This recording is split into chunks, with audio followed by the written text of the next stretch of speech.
സ്നേഹപ്പെട്ട എല്ലാവർക്കും പ്രതിനിധിയിലേക്ക് സ്വാഗതം. ഓരോരുത്തൻ സ്വന്തം ഗുണമല്ല മറ്റുള്ളവരുടെ ഗുണം അന്വേഷിക്കട്ടെ. 1 കൊരിന്ത്യർ 10-ാം 24 വാക്യം. പൗലോസ് അപ്പോസ്തലൻ 1 കൊരിന്ത്യർ 10-ാം 23-24 വചനങ്ങളെ ഓർപ്പിക്കുന്നു. സകലത്തിനും എനിക്ക് കർത്തവ്യമുണ്ട്, എങ്കിലും സകലവും പ്രയോജനമുള്ളതല്ല.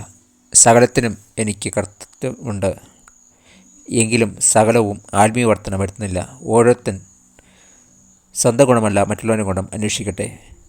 കൊരിന്ത്യയിലെ പുതിയ സഭയിലെ വിശ്വാസികൾ ക്രിസ്തുവിലുള്ള അവരുടെ സ്വാതന്ത്ര്യം സ്വന്തം താല്പര്യങ്ങൾക്കുള്ള അവസരമായി കണ്ടു.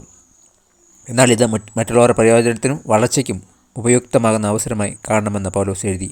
യഥാർത്ഥ സ്വാതന്ത്ര്യം ഒരാൾക്ക് ബോധിച്ച പോലെ ചെയ്യുവാനുള്ള അവകാശമല്ല, മറിച്ച് ദൈവത്തിനെന്ന പോലെ പ്രവർത്തിക്കാനുള്ള സ്വാതന്ത്ര്യമാണെന്ന് പഠിപ്പിച്ചു. നാം നമ്മെ തന്നെ ശുശ്രൂഷിക്കാതെ മറ്റുള്ളവരെ പണിതുയർത്താനായി നമ്മുടെ സ്വാതന്ത്ര്യം ഉപയോഗിക്കുമ്പോഴാണ് കർത്താവിൻ്റെ പാത പിന്തുടരുന്നത്.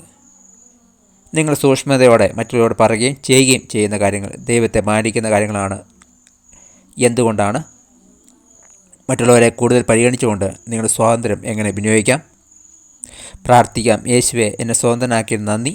മറ്റുള്ളവർക്ക് പ്രയോജനമാകും അങ്ങയെ മഹത്വപ്പെടുത്തുന്ന വിധത്തിലും എൻ്റെ സ്വാതന്ത്ര്യം വിനിയോഗിക്കാനുള്ള ജ്ഞാനവും കൃപയും എനിക്ക് നൽകണമേ. Amen. Thank you. God bless you. പുതിയ ദിവസം പുതിയ അനുഭവങ്ങളെ ദൈവം നിറക്കട്ടെ. God bless you in Jesus name. Amen.